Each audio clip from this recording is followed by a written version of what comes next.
আসসালামু আলাইকুম ভিউয়ার্স। আমি আজকে আপনাদের জন্য যেটা নিয়ে আসলাম সেটা হচ্ছে ষষ্ঠ শ্রেণীর গণিতের সমাধান। গণিত যে বর্তমান বাংলাদেশ সরকার যে একটা বিষয় নিয়ে খুবই চিন্তিত, যে ছাত্রছাত্রীরা কীভাবে কি মানে তাদের পড়ালেখাটা যে ক্ষতিটা হচ্ছে সেই ক্ষতিটা সাধন করার ক্ষতিটা থেকে উত্তোলন করার জন্য ছাত্রছাত্রী যে অ্যাসাইনমেন্টের ব্যবস্থা করে দেওয়া হচ্ছে, সেই অ্যাসাইনমেন্টের বিষয়গুলি আজকে আমি সমাধান করার জন্য এসেছি আপনাদের জন্য। আশা করি আপনাদের ভালো লাগবে। যদি ভালো লাগে লাইক এবং কমেন্ট করুন। আমি আজকে দেখাচ্ছি ষষ্ঠ শ্রেণীতে ষষ্ঠ শ্রেণীর দ্বিতীয় সপ্তাহের ষষ্ঠ শ্রেণীর গণিত অ্যাসাইনমেন্ট, যেটা পঞ্চম সপ্তাহেরটা আমি সমাধান করে দিচ্ছি। যদি আপনাদের ভালো লাগে তাহলে লাইক এবং কমেন্ট করবেন এবং সেটা করে নেবেন। প্রথমে আমাদের যে প্রশ্নটা হচ্ছে সেটা হচ্ছে, একটি ফলের দোকান থেকে 250টি ফজলি আম কিনে আনা হলো। 2 দিন পর 25টি আম পচে গেল এবং একটি আমের দাম 30 টাকা। ক, 25 টাকা 75 টাকার শতকরা কত? দেখুন, আপনার ভালো করে লক্ষ্য করুন, আমি দেখাচ্ছি। আর আপনারা যদি একটু ভালো দেখে দেখতে না পান তাহলে আপনাদের মোবাইলের স্ক্রিনের ভলিউমটা একটু বাড়িয়ে নেবেন যাতে আপনারা ভালো করে দেখতে পান। এখানে কেন লেখা আছে 75 টাকার 25টা, তাহলে 1 টাকার কয়টা, মানে 100 টাকার কয়টা? খুব সুন্দরভাবে করে দেওয়া হয়েছে। 33.33% এটা হচ্ছে আনসার। এটা হচ্ছে খ এর 1 নং প্রশ্নের ক এর উত্তর। তাহলে ভিউয়ার্স, এটা হচ্ছে 1 নং প্রশ্নের উত্তর খ। যেখানে প্রশ্নটা করা ছিল শতকরা কতটি আম ভালো ছিল। যেখানে উদ্দীপকে বলা আছে, একটি ফলের দোকান থেকে 250টি ফজলি আম কিনে আনা হলো। 2 দিন পর 25টি আম পচে গেল এবং একটি আমের দাম কত? যেহেতু এখানে বলছে শতকরা কতটি আম ভালো ছিল, সেহেতু আমাদের প্রথম যেটা করতে হবে সেটা হচ্ছে 250টি আমের মধ্যে ভালো আছে 225টি, একটি আমের দাম বের করা লাগবে, তারপর 100টি আমের দাম বের করা লাগবে। যেখানে ভাগ করার পর আমাদের 90টি আম আছে, শতকরা 90টি আম ভালো থাকবে। একটা সোজা অঙ্ক, যেটা আমরা নর্মালি করে থাকি শতকরা বের করার জন্য, যেটা আমরা করে থাকি সেটা নর্মাল একটা অঙ্ক। তারপর যদি আপনাদের কোনো সমস্যা হয় কমেন্ট বক্সে কমেন্ট করে জানাবেন, অবশ্যই সেটা আমি সমাধান করে দেবো। তারপর যেটা হচ্ছে সেটা হচ্ছে যে তারপর যে প্রশ্নটা হচ্ছে সেটা হচ্ছে, একটি আম কত টাকা বিক্রয় করা হলে মোটের উপর 10% লাভ হবে। এখানে মোটের উপর বলা হয়েছে কারণ যেহেতু 25টা আম কিনে আনার কথা বলেছে, সেখান থেকে আবার 250টা আম কিনে আনার কথা বলা হয়েছে, সেখান থেকে আবার 25টা আম পচে গিয়েছে, যার কারণে ওই 250টা থেকে 25টা চলে গেলে যেটা আসবে ওইটা দিয়ে আবার আমাদের সর্বমোট মানে যে মোট যে আমগুলো কিনে হয়েছে সেটার দাম 10% লাভে কত হবে সেটা বের করতে হবে, সেই কারণে সেটা বলা হয়েছে। তাহলে দেখুন সমাধানটা দেখুন, একটি আমের ক্রয় মূল্য 30 টাকা, 250টি আমের ক্রয় মূল্য 30 গুণ 50, সুতরাং আমাদের এখানে ফলাফল আসছে 7,500 টাকা, মোট উপর 10% লাভ। তাহলে 7,500 টাকার মধ্যে মোটের উপর 10% লাভ আমরা কীভাবে করলাম একটু দেখেন। 7,500 প্লাস 7,500 এর 10%, 10/10, এটা দিয়ে কাটাকাটি করার পর যেটা আসলে ওটা 8,250। আশা করি সবাই বুঝতে পারছেন। এরপর আমরা যাব দ্বিতীয় প্রশ্নে। আমাদের দ্বিতীয় পার্ট যেটা হচ্ছে সেটা হচ্ছে যে এখানে 225টি আম বিক্রয় করতে হবে 8,250 টাকায়, একটি আম বিক্রয় করতে হবে, সুতরাং 37 টাকা করে বিক্রি করলে মোটের উপর 10% লাভ থাকবে।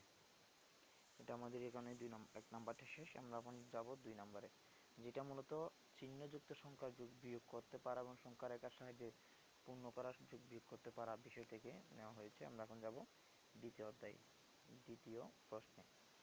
সবাই লক্ষ্য করেন, প্রথম প্রশ্নটা উদ্দীপকে যেটি দিচ্ছে -15, 6, 11 তিনটি পূর্ণ সংখ্যা। ক নাম্বার -15 এবং 6 অনুপাত 6 প্লাস 6 এবং 11 মধ্যে চিহ্ন বসাও। দেখুন খুব সুন্দর করে আমি বসিয়ে দিয়েছি, সেটা দেখুন। এইটাই এতটুকুই মাত্র প্রশ্ন উত্তর, এর বাইরে আর নেই, এতটুকুই আছে। এটা ভালো করে লক্ষ্য করুন, এটা করে দেবেন ভালো করে, কারণ যদি না বোঝেন তাহলে আমাকে কমেন্ট করবেন।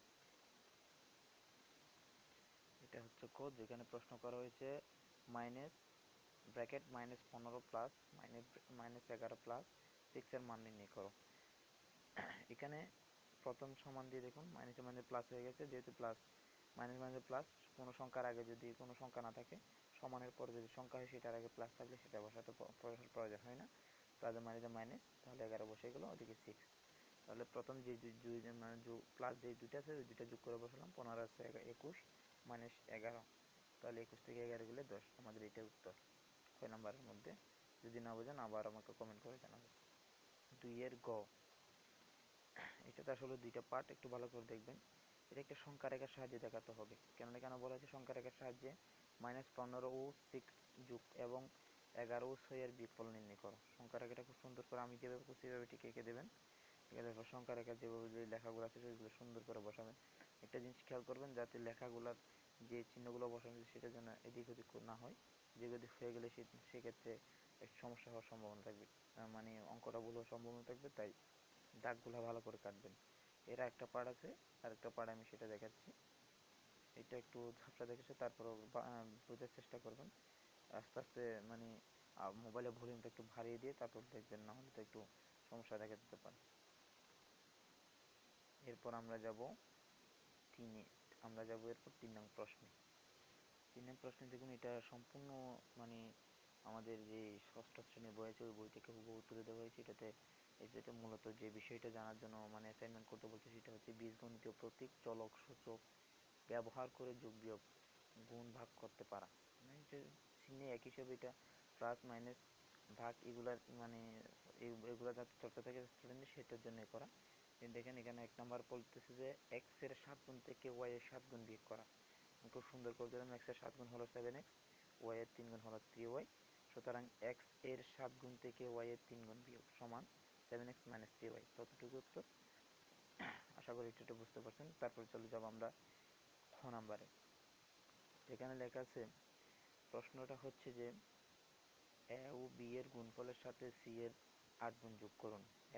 এ ও বি এর 3 গুণের এ ও বি এর গুণফলের সাথে সি এর 8 গুণ। তাহলে এ ও বি এর গুণফল সমান a into b is equal to a b. C এর 8 গুণ সমান সি ইন্টু এ সমান 8c। তাহলে এ ও বি এর গুণফলের সাথে সি এর 8 গুণ যোগ, তাহলে এ বি প্লাস 8c। আমরা চলে যাব এরপরে 3 নং প্রশ্নের গ।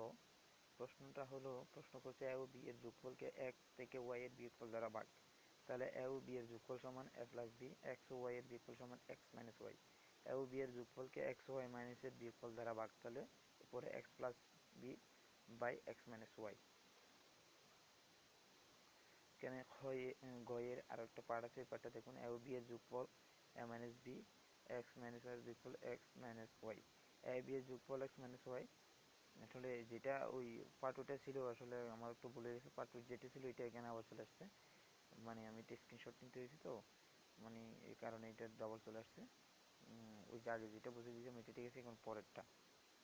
এখন দেখেন এখানে 3 এর ঘর প্রশ্ন হচ্ছে যে এক্স থেকে 9 দ্বারা গুণ করে প্রাপ্ত গুণফলকে 7 দ্বারা গুণ। তাহলে এক্স কে 9 দ্বারা গুণ করে প্রাপ্ত গুণফল সমান 9x। এক্স কে 9 দ্বারা গুণ করে প্রাপ্ত গুণফলকে 7 দ্বারা গুণ, তাহলে 9x ইন্টু 7, তাহলে 7 নং 63, 60x 36, 63x। 63x হচ্ছে এটার প্রশ্নের উত্তর। তারপর আমরা চলে যাব 3-এর 1 নম্বরে, যেখানে প্রশ্ন করা হয়েছে একটি সংখ্যার দ্বিগুণের সাথে অপর একটি সংখ্যার 3 গুণ যোগ। তাহলে একটি সংখ্যার দ্বিগুণের সাথে অপর একটি সংখ্যার 3 গুণ যোগ, মনে করি একটি সংখ্যা সমান x, অপর সংখ্যাটা সমান y। তাহলে x এর দ্বিগুণের সাথে y এর 3 গুণ যোগ সমান x into 2 plus y into 3 is equal two x 2x plus 3y। এটা হচ্ছে একটা ছোট একটা অঙ্ক। এরপর আমরা চলে যাব 4 নম্বর প্রশ্নে। এটা হচ্ছে 4-এর 1। এখানে বলা হয়েছে একটি খাতার দাম টাকা, একটি বইয়ের দাম b টাকা এবং একটি কলম দাম c টাকা হলে 5টি কলম ও 3টি খাতার দাম কত? দেওয়া আছে একটি কলমের দাম c এবং একটি খাতার দাম a। 5টি কলমের দাম c into 5 equal to 5c। 3টি খাতার দাম a into 3 equal to 3a টাকা। 5টি কলম ও 3টি খাতার দাম 5c প্লাস 3a টাকা। যেহেতু এটাকে আমরা প্রথম সংখ্যা হিসেবে ধরি, তাহলে a ও b হিসেবে আমরা সাজাই, তার কারণে উত্তর হবে 3a প্লাস 5c। 2 নম্বরের প্রশ্নটা হচ্ছে 10টি বই 4টি খাতার দাম কত? তাহলে দেওয়া আছে একটি বইয়ের দাম b, একটি খাতার দাম a, 10টি বইয়ের দাম b into 10 is equal two 10b টাকা, এবং 4টি খাতার দাম a into 4 is equal two 4a টাকা। 10টি বই 4টি খাতার দাম 10b প্লাস 4a টাকা is equal two 4a plus 10b টাকা। তারপর আমরা চলে যাব 4-এর 3 নম্বর। তাহলে 3 নম্বর প্রশ্নটা ছিল 8টি খাতা ও 6টি বই এবং 9টি কলমের দাম কত? তাহলে দেওয়া আছে একটি খাতার দাম টাকা, একটি বইয়ের দাম টাকা, একটি কলমের দাম টাকা। তাহলে 8টি খাতা, 6টি বই, 9টি কলমের দাম 8 into a, 6 into b, 9 into c, 8 plus 6 b plus 9 c. প্রিয় দর্শক বিন্দু, এরপরেও যদি আপনারা না বোঝেন তাহলে অবশ্যই আমাকে লাইক এবং আমাকে কমেন্ট করে জানান, যাতে আমি আপনাদের সেটার সমাধান দিতে পারি। আর আপনার ভিডিওটি যদি আপনাদের ভালো লাগে তাহলে অবশ্যই লাইক করেন এবং কমেন্ট করেন, তো যাতে আমি দ্রুতই আপনাদেরকে আরও বেশি বেশি ভিডিও আপনাদের জন্য অ্যাসাইনমেন্টগুলো সমাধান দিতে পারি।